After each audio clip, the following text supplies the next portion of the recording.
Well, let's go to some other issues. You'll recall my recent trip to Alice Springs. I spoke with a local business owner, the guy who owned the bakery, Darren Clark. Phenomenal bloke, cares very deeply about his hometown, and he's been part of an advocacy group. In fact, he set up this Facebook page, Action for Alice, that he and a lot of locals use to highlight the extent of the crime. What they put on that Facebook site is the reason we around the country are talking about Alice Springs. But just this morning, he was blocked out of his own account for a video he had uploaded of a group of girls fighting in the centre of town. Darren Clark joins me now from Alice Springs. Well, did this block, Darren, come as a surprise? Oh, no, Peter, I thought I'd get one sooner or later. Yeah, it's been coming, I think.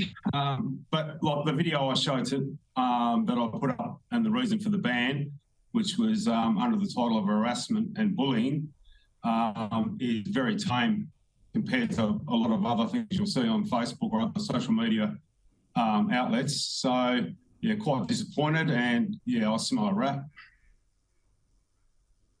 Yeah, well, just on this, so Facebook, I presume, it's Facebook that are claiming you are bullying and are harassing these Aboriginal kids who are badly behaved. What's the claim against you?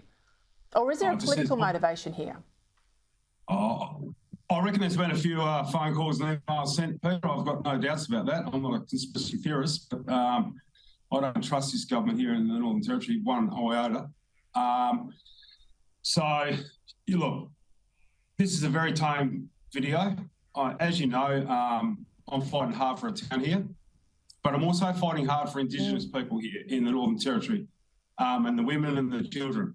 So I've provided all the evidence for Australia and for the media, for you guys to come up and see, and we thank you very much, Peter, for coming up here as well.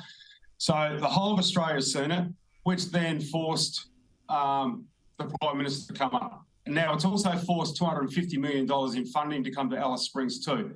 So I don't apologise for having the page going.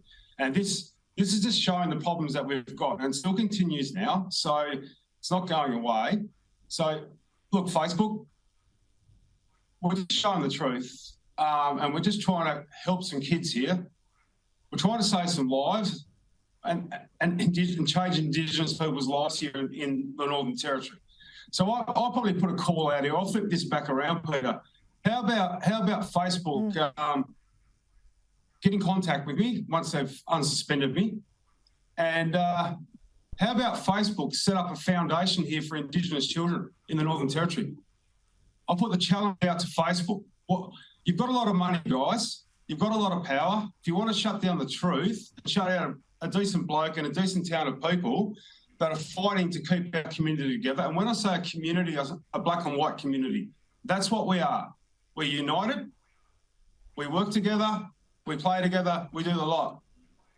Don't try and separate us, because that's not going to work. So how about Facebook? You get in contact with me. Let's set up a foundation for Indigenous children in the Northern Territory, and let's put your money where your mouth is, and let's have a crack. All right, Darren, we will see what happens with that plea for some common sense from Facebook. We know the ban's temporary. You've been warned that they could make it permanent. We will stay in touch. But thank you as always, and keep up the fight.